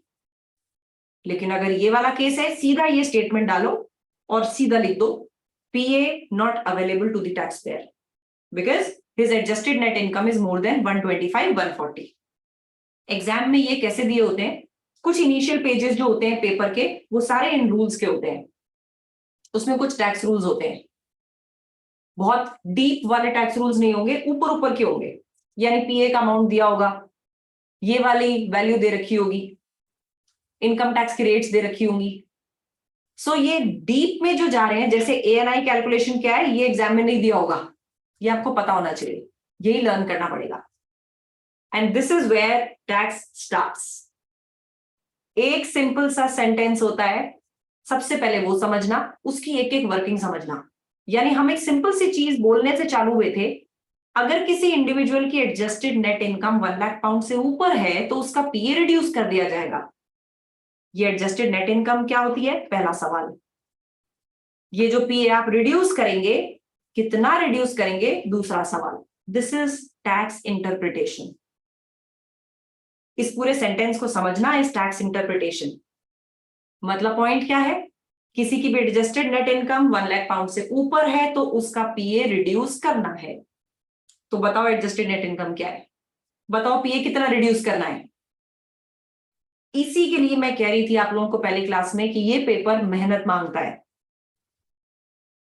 आपको बार बार ये प्रोविजंस लर्न करने होंगे, बार बार इन प्रोविजंस की प्रैक्टिस करनी होगी, तब जाके ये पेपर होता है जो आपको आसानी से 70 स्कोर करा देता है, क्योंकि ये बिल्कुल रूल्स के रिलेटेड ही आएगा। इसमें पेपर ऐसा बिल्कुल नहीं होता कि पता नहीं कहां से उठ के आ जाएगा, ऐसा नहीं होता, ये सारा रूल्स में से ही होता है, सारा खेल रूल्स का ये। बट इस स्लाइड से आपको काफी हद तक समझ में आ जाएगा कि हम किस डायरेक्शन में और पेपर कैसा है, किस डायरेक्शन में जा रहे हैं। ठीक है, is this clear to everyone? Yes ma'am. ठीक है, सो अब रिडक्शन इन पीए। हाँ जी, बोलो बोलो मैम। अगर जैसे उसमें क्वेश्चन में अगर स्पाउस, जैसे स्पाउस का नेगेटिव में था पीए, तो इधर जो ट्रांसफर है तो वो डिडक्ट करेंगे? करेंगे, वो अलग से करेंगे, वो that is a separate provision, उसको डिटेल में अलग से करेंगे तब वो आएगा। इसकी पीए का रिडक्शन यहां से एक बार और प्रैक्टिस कर लेते हैं। चलो, अभी मैंने क्वेश्चन तुम्हें कराया, ये वाला भी कर लो। ये एक्टिविटी 4 है बीपीपी की रिवीजन किट की। तो बीपीपी की 2 बुक्स हैं, पहली बुक होती है वर्कबुक, जैसे कैप्लिन की स्टडी टेक्स्ट होती है वैसे इनकी होती है वर्कबुक।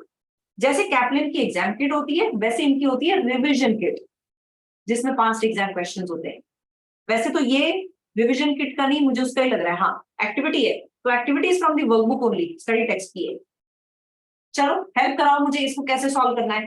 नेट इनकम एक इंडिविजुअल की, जैसी has a net income of 105,000 pounds. Net income मतलब कौन सी इनकम होती है, पीए माइनस करके, After relief. Yes, minus relief. After relief, बिल्कुल, बिफोर पीए, करेक्ट। तो नेट इनकम हमारे पास आती है 105,000 की। What is his PA for the tax year 21-22? क्या करें, एएनआई के हिसाब से चेक करें। Yes ma'am. एएनआई दिख रही है, माइनस हो जाएगा ना, क्या माइनस हो जाएगा, 2500 माइनस हो जाएगा 12,570 में। बिल्कुल। सो एएनआई ये आएगी 105,000 भी, which is exceeding 1 lakh. Excess कितना है, यानी रिडक्शन इन पीए मुझे कितना करना चाहिए, 50% ऑफ द एक्सेस।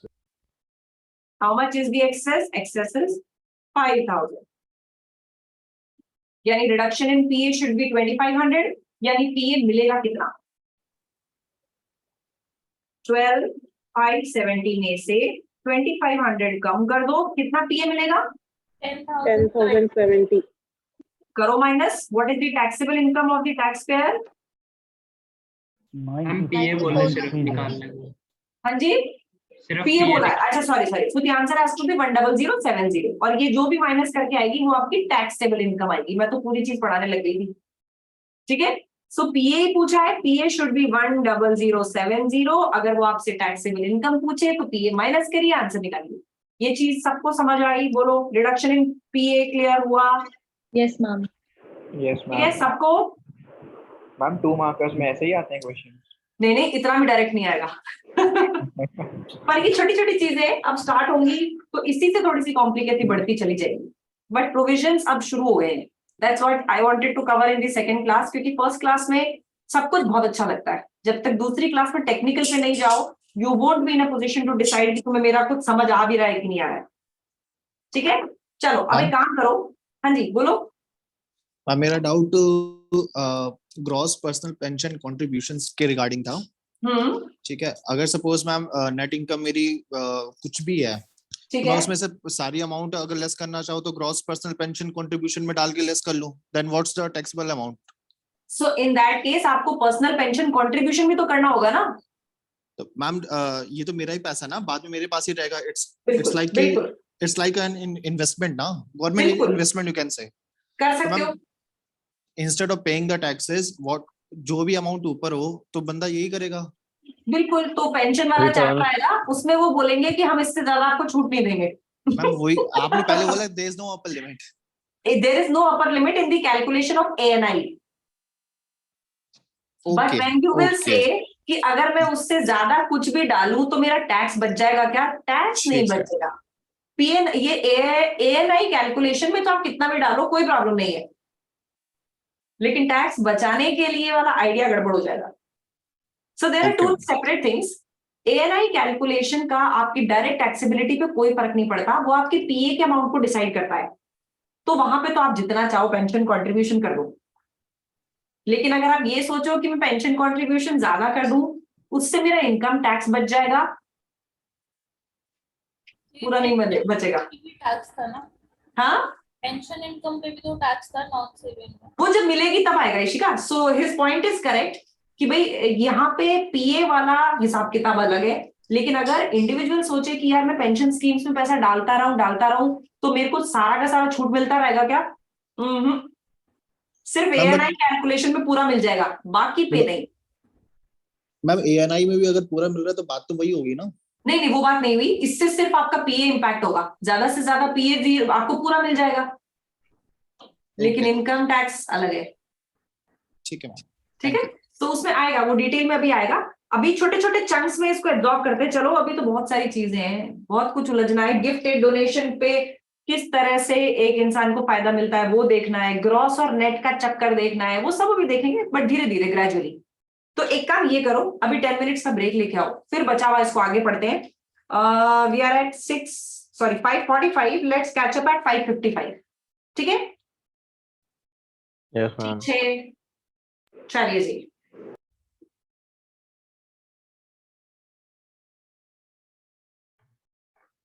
मैम एक क्वेश्चन था। 2 क्वेश्चन पूछो। मैम ये बीपीपी की रिवीजन किट लें या वर्कबुक, दोनों लें या वर्कबुक से ही काम चल जाएगा? सी आइडियली रिवीजन किट से काम चल जाएगा, वर्कबुक से नहीं चलेगा। आई मीन रिवीजन किट ही लें। चल जाएगा। ओके ठीक है, चलिए जी। अब आते हैं नेक्स्ट चीज पे, इनकम टैक्स कॉम्प्यूटेशन पे। यानी कि अब हम इनकम टैक्स कैलकुलेट करेंगे। अभी तक तो हमने ये देखी कि भैया इनकम कैसे कैलकुलेट होगी, अब इनकम टैक्स कैलकुलेट करेंगे। इसकी जो रेट्स होती हैं वो रेट्स आपके पास आती हैं एग्जाम में डायरेक्ट पकी पकाई। पर पॉइंट ये है कि हम उसका वेट करें बगैर जब भी क्वेश्चंस करने लग जाते हैं मार्जिन ही नहीं बचता, वो अपने आप याद हो जाती हैं। तो रेट्स ऑफ इनकम टैक्स तीनों की अलग अलग होती है, मतलब नॉन सेविंग्स इनकम पे अलग रेट्स ऑफ टैक्स लगती है, अलग रूल्स लगते हैं। सेविंग्स इनकम पे भले ही टैक्स रेट्स सेम हो लेकिन रूल्स अलग है, और डिविडेंड इनकम की तो रेट्स भी अलग है। तो ये तीनों की तीनों रेट्स आपको दी हुई होंगी एग्जाम में। अभी आपको देखने में लग रहा होगा कि यार नॉन सेविंग इनकम पे 20% टैक्स आ रहा है, एक 40% टैक्स आ रहा है और एक 45% टैक्स आ रहा है। 3 अलग अलग रेट। सेविंग्स इनकम में तो 4 आ रही है, 0, 20, 40, 45। डिविडेंड इनकम में भी 4 आ रही है, 0, 7.5, 32.5 और 38.1। ये हो क्या है अभी डिटेल में करेंगे। सो द पॉइंट इज ये चारों की चारों रेट्स आपके पास ऑलरेडी गिवन होंगी। अब इनकम टैक्स लायबिलिटी कैसे कैलकुलेट होगी? जैसे हम PA देख रहे थे कि PA को इन तीनों इनकम्स पे डालने का एक सीक्वेंस होता है, वैसे इनकम टैक्स लायबिलिटी कैलकुलेट करने का भी सीक्वेंस होता है। आप सबसे पहले नॉन सेविंग्स इनकम पे liability, income tax liability calculate करेंगे, फिर आप सेविंग्स इनकम पे करेंगे और फिर आप डिविडेंड इनकम पे करेंगे। थोड़ा सा इसको और डिटेल में देखते हैं, इसका एक फॉर्मेट बना के। यानी इसका एक फॉर्मेट कैसा बनेगा, कुछ इस तरह का। ये फॉर्मेट अनफॉर्चुनेटली हमारे पास बीपीपी में देखने को नहीं मिलता, ये कैप्लन में मिलता है, तो मैंने ये कैप्लन से ही उठाया हुआ है। This is a screenshot coming from Kaplan की study text. Non savings income का हम एक कॉलम बनाएंगे, सेविंग्स इनकम का एक अलग कॉलम बनाएंगे, डिविडेंड इनकम का एक अलग कॉलम बनाएंगे, और एक कॉलम बनेगा टोटल का। ये टोटल इनकम, रिलीव्स, ये आ जाएगी नेट इनकम, उसमें से पीए माइनस होगा, आ जाएगी टैक्सेबल इनकम। तो अब हम जितने भी क्वेश्चंस करेंगे उसमें इस तरह से हेड्स बना के करेंगे। आपको ड्यूरिंग द वीक जो होमवर्क मिलेगा उसको भी आपको इसी तरह हेड्स बना के करना है, अगर इनकम टैक्स कॉम्प्यूटेशन क्वेश्चन में हुई तो। आप थोड़ा सा डिटेल में समझते हैं कि इसको कैसे करना है। नॉन सेविंग्स इनकम पे आते हैं। नॉन सेविंग्स इनकम कैसे टैक्स होगी? अभी हम देख रहे थे 3 रेट्स पे टैक्स होगी, यानी 20, 40, 45। कौन लोग हैं जो 20% पे टैक्स पे करेंगे, कौन 40 पे करेंगे, कौन 45 पे करेंगे? तो इसके लिए 3 बैंड्स बनाई गई। बैंड मतलब रेंज, 3 अलग अलग बैंड्स बना दिए। पहला बैंड आता है बेसिक रेट बैंड, दूसरा बैंड आता है हायर रेट बैंड, और तीसरा बैंड आता है एडिशनल रेट बैंड। मतलब मोटा मोटा इनकम टैक्स डिपार्टमेंट ने 3 अलग बैंड्स में इनकम को बना दिया और फिर बोल दिया भैया ये बैंड में अगर आपकी इनकम फॉल करती है 20% पे टैक्स पे कर दो, आपकी इनकम सेकंड बैंड में फॉल करती है आप 40% पे टैक्स पे कर दो, और आप अगर टॉप मोस्ट बैंड में फॉल कर रहे हो तो 45% पे आ जाओ। तो इन तीनों बैंड्स का नाम रखा गया। जो सबसे फर्स्ट लेवल ऑफ बैंड था इनकम का, that is basic rate band. Basic rate यानी 20% टैक्स लगेगा अगर किसी भी इंडिविजुअल की tax income, taxable income 37,700 pounds तक की हुई। अब किसी की ज्यादा हो गई तो फर्स्ट 37,700 पे वो 20% टैक्स देगा, लेकिन उससे ऊपर वाली इनकम पे वो ज्यादा रेट से टैक्स देगा। 37,700 से ऊपर और 1,50,000 तक की जो भी इनकम होगी उस पे वो 40% से टैक्स पे करेगा। ये जो बैंड होती है इसको हम बोलते हैं हायर रेट बैंड। आपको क्वेश्चंस में, बुक्स में ये बीआरबी के नाम से दिख सकती है, basic rate band, higher rate band और additional rate band. Additional rate band किसी की भी टैक्सेबल इनकम 1,50,000 पाउंड से भी ऊपर निकल गई तो 45% टैक्स आएगी उसकी, 45% टैक्स रेट। ये जो एडिशनल रेट बैंड वाला होगा, क्या इसको पीए मिलेगा? नो मैम, नहीं मिलेगा। तो ये 3 बैंड्स के पहले तो नाम याद करो, basic rate band, higher rate band, additional rate band. Basic rate band होती है जिनकी भी टैक्सेबल इनकम, ये टैक्सेबल इनकम है, जिनकी भी टैक्सेबल इनकम 37,700 तक की है उन पे 20% टैक्स रेट लगती है। जिन लोगों की इनकम 37,700 से ऊपर चली जाएगी वो पहले 37,700 पे 20% टैक्स देंगे, फिर 1,50,000 तक की इनकम पे 40% टैक्स पे करेंगे। यानी एक तरह से 2 स्लैब्स होगी। लेट्स सपोज किसी की इनकम है 90,000 की, 90,000 पाउंड्स की। अब इसमें से वो 37,700 पे तो टैक्स पे करेगा 20% से। इससे ऊपर वाली इनकम 90,000 माइनस 37,700, ये इससे ऊपर वाली इनकम है, इस पे ये कितना टैक्स पे करेगा? 40% टैक्स पे करेगा। This will be his total income tax liability. अब कोई इंडिविजुअल है जो इससे भी ऊपर इनकम लेके आ रहा है, वो एडिशनल रेट बैंड में फॉल करेगा। उसकी अगर टैक्सेबल इनकम 1,50,000 से ऊपर जा रही है तो वो 45% पे टैक्स पे करेगा। कुछ समझ आया? बाकी क्वेश्चन लेके भी समझाऊंगी, but is it a bit clear? Yes ma'am.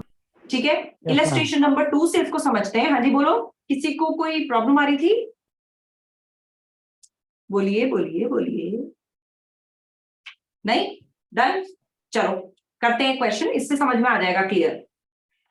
In 21-22 Milo has employment income of 1,45,000 pounds and property income of 10,800. इन दोनों के टोटल से तो ऐसा लग रहा है ये सब एडिशनल रेट बैंड वाले इंडिविजुअल हैं। Am I right? Yes Yes, ma'am. ma'am. Yes, ma'am. Calculate Milo's tax liability for 21-22. तो सबसे पहले इसकी एम्प्लॉयमेंट इनकम पे आते हैं। एम्प्लॉयमेंट इनकम कौन सी है? नॉन सेविंग्स इनकम है, दोनों ही नॉन सेविंग्स इनकम है, इसलिए मुझे अलग अलग 3 डब्बे बनाने की जरूरत नहीं है। प्रॉपर्टी इनकम इज 10,800, लगाओ total, what is the net income? Relief मुझे दिख नहीं रही, इसलिए टोटल इनकम और नेट इनकम एक ही हो गई। How much is the net income? 155,800। 155,800 minus कर दो इसमें से पीए। No ma'am. No. क्यों? इसने क्या पाप किया? मैम आएगा ही नहीं इसका, क्यों नहीं आएगा? 120 अमीर आदमी है वो ना। नेली हो जाएगा, वो कट ऑफ हो जाएगा। ANI 1 लाख से ऊपर कुछ ऐसी रेंज से आएगी कि 50% ऑफ एक्सेस सारे पीए को ही खत्म कर देगा। तो वो 125 का जो वैल्यू आ रही थी वो उसमें से चेक करना, उससे तो ज्यादा ही है ये, यानी कि पीए विल बी निल। Yeah. तो क्या टैक्सेबल इनकम बचती है इस बंदे की? 155,800. अब इसकी टैक्स कैसे कैलकुलेट करेंगे? ध्यान से देखते जाओ। 155,800 मतलब ये कौन से बैंड का इंडिविजुअल है? बेसिक रेट बैंड का है ना, गरीब आदमी बेचारा। एडिशनल वाला, टॉप मोस्ट वाला। तो अब इसकी इनकम पे कैसे टैक्स लगेगा? फर्स्ट 37,700 पे हम 20% टैक्स लगाएंगे। तो इसकी इनकम टैक्स लाइबिलिटी आप ऐसे कैलकुलेट करेंगे, यहां ऐसे लिखेंगे, फिर लिखेंगे बेसिक रेट बैंड। 37,700 पे आप टैक्स लगा देंगे 20%। लगाइए जी, क्या आएगा? What will B 20% of 37,700?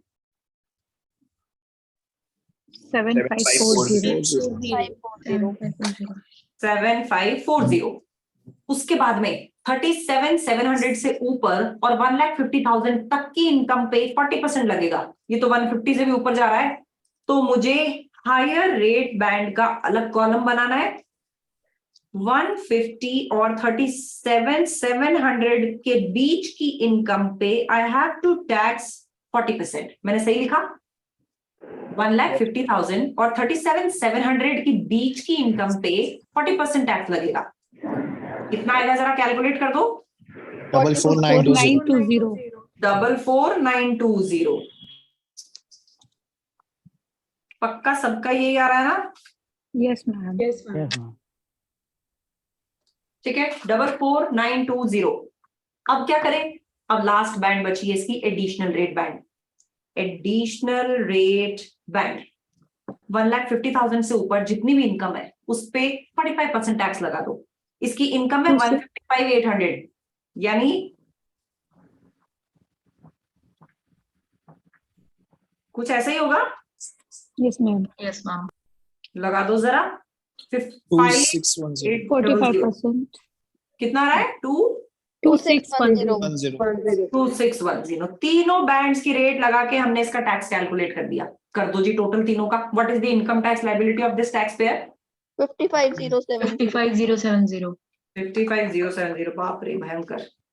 तो कमाई भी तो भयंकर है। जस्ट इमेजिन 155,800 की टैक्सेबल इनकम में 55,000 का तो टैक्स पे कर दिया आपने, 1/3 टैक्स चला गया। 1 लाख पाउंड बचे बस। ठीक है, कोई बात नहीं, जो भी है।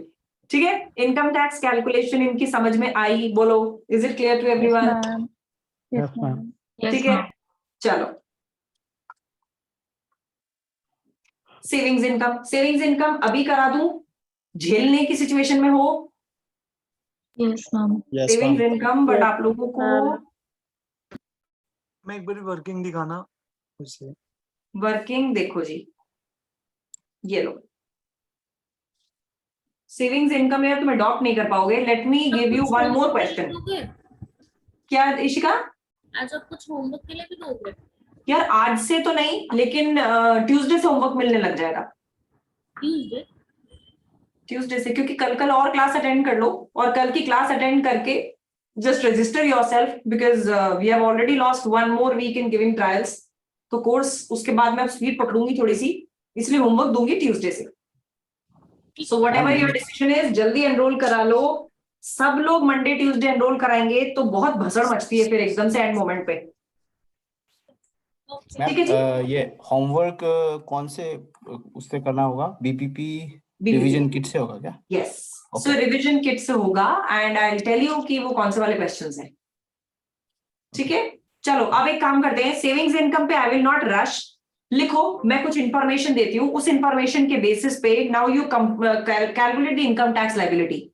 सो I am talking about a female, let's suppose Mary. So Mary has got a trading income, लिखते चलो, उसकी ट्रेडिंग इनकम है 18,650 की, और उसको प्रॉपर्टी इनकम भी आती है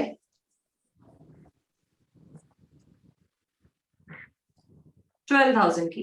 please do calculate the income tax liability of Mary for tax year 21-22. जल्दी से, कोई बोलना नहीं, कैलकुलेट करके चैट बॉक्स में डालो और ट्राई करो कि लिखे बगैर हो जाए ये, क्योंकि इस तरह की चीजें जल्दी जल्दी तुम्हें कैलकुलेट करनी आनी चाहिए. नहीं आ रही है तो लिख के करो.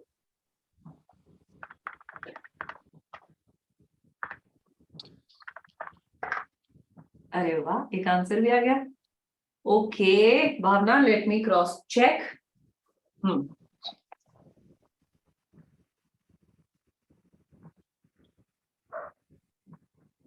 जसप्रीत का आंसर सबसे अलग आ रहा है.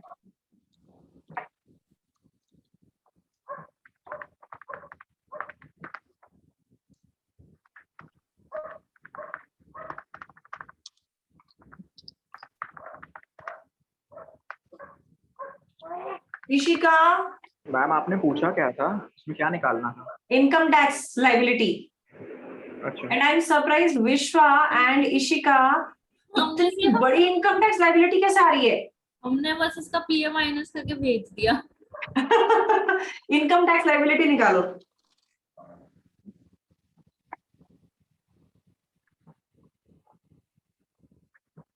ओके, नाउ सीम्स काफी लोगों का ठीक आ रहा है. Yes, and the correct answer is 3616, यानी कि जसप्रीत का आंसर सही था. जो मैं सोच रही थी कि सिर्फ जसप्रीत का अलग क्यों आ रहा है. जसप्रीत का आंसर सही था क्या स्टार्टिंग वाला? यस, बिल्कुल सही था. महंक और भावना, भावना ये गड़बड़ कैसे आया? क्या भूल गए थे? पीए देना. हाँ, पीए देना भूल गए. ठीक है ठीक है ठीक है ठीक है जी. सो ये बेसिक रेट टैक्स पेयर है. बेसिक रेट टैक्स पेयर का आपने यहाँ पे इनकम टैक्स कॉम्प्यूटेशन किया था. दूसरा क्वेश्चन दे रही हूं, वापस से लिखो information. So now we talk about John. John की आती है trading income 1,35,000. Then he earns property income also. This is property income, right? 48,850 की, और और एक सेविंग्स इनकम, नहीं चलो सेविंग्स इनकम रहने दो. तीसरी इनकम ले लो इसकी, पेंशन इनकम ले लो. चलो पेंशन इनकम भी ले लो इसकी 12,000 की. Please do calculate the income tax liability of John. Income tax liability बहुत ध्यान से, सब चीजें कंसिडर करते हुए.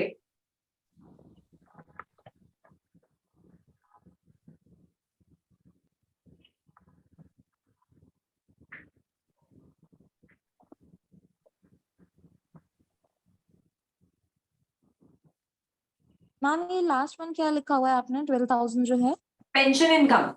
Okay.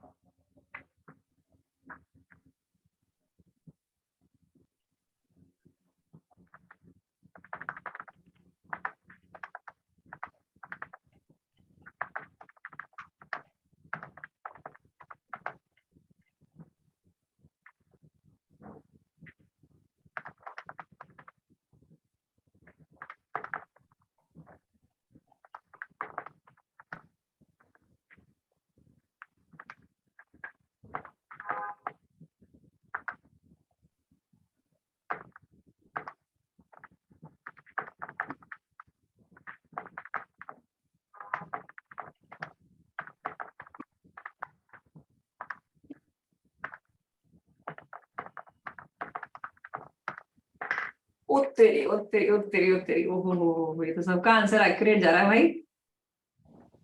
Good, impressive. Yes, so the answer which you all have given seem to be correct. बाकी मैं भी सॉल्व करके देख लेती हूँ. टोटल इनकम कितनी आ रही है? How much is the total income?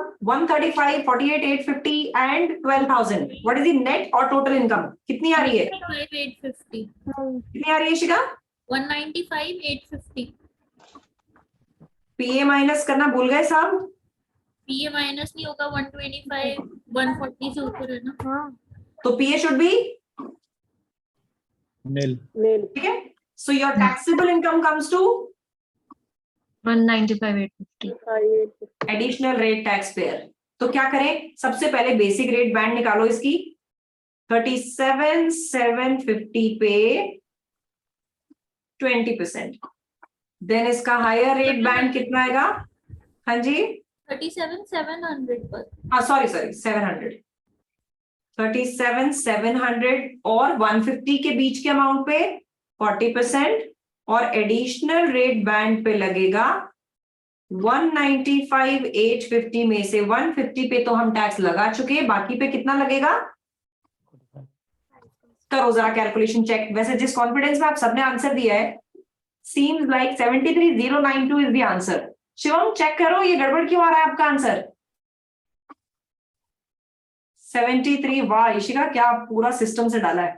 7540 first lot यानी बेसिक रेट बैंड पे टैक्स. फिर हायर रेट बैंड पे इट्स 44,920 और एडिशनल रेट बैंड पे it's 20,632.5 and the total tax becomes 43092.5. ठीक है शिवम चेक करो आपका आंसर अलग क्यों आ रहा है? क्या गड़बड़ करी? ठीक है. This is the total tax. Clear हुआ? एडिशनल रेट बैंड क्लियर हुआ? बोलो. Yes, ma'am. Yes, ma'am. एक लास्ट क्वेश्चन और देती हूँ, थोड़ा सा ध्यान से करना. अब बात करते हैं, किसकी बात करें? मैथ्स की बात करते हैं. सो मैथ्स इसकी एम्प्लॉयमेंट इनकम आती है. Let's take employment income. और एम्प्लॉयमेंट इनकम आती है इसकी 1,12,500 की. Then he has one trading income का सोर्स ऑल्सो 8,000 की ट्रेडिंग इनकम है. Please do calculate the tax payable by Max. आपको इनकम टैक्स निकालना है इसका. ध्यान से निकालना.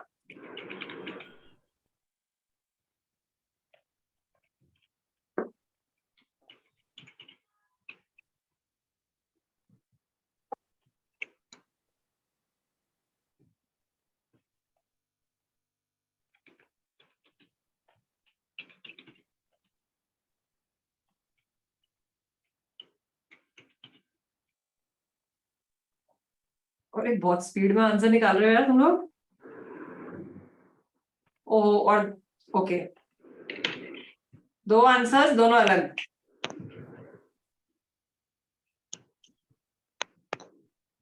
तीसरा आंसर तीसरा भी अलग.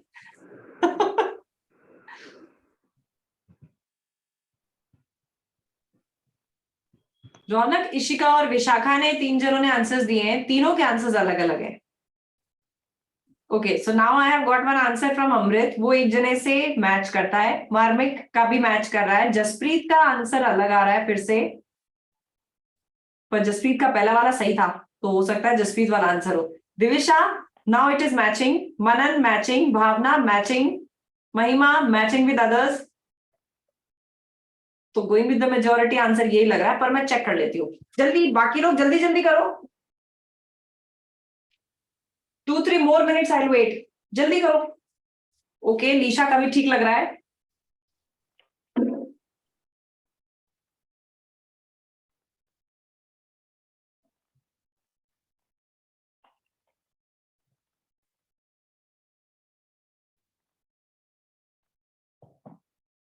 बस चलो देखो. So what is the total of these two amounts? 120,500 आ रहा है. Yes, ma'am. 120,500. What about PA? इसको तो PA मिलना चाहिए यार. कितना ANI 1 लाख से ऊपर है? रिडक्शन इन PA होना चाहिए. ये रिडक्शन इन PA भूल गए. दिखते हैं जो लोगों का भी आंसर मैच नहीं कर रहा है. Reduction in PA should be 50% of the excess, यानी 12500 माइनस 1 लाख, ये एक्सेस आएगा, इसका 50% should be your reduction in PA. ये कितना आएगा? 10,250। 50% 10,250 आ रहा है ना, 20,000 का 10,000 और 500 का 250। Yes ma'am. है? तो आपका एलिजिबल पीए कितना आएगा? 2320. बिल्कुल, दिस इज 2320। सो पीए मिलेगा 2320 का। Now what is the taxable income please? 118180. 118180। अब ये 118180 का इनकम टैक्स कैलकुलेट करते हैं।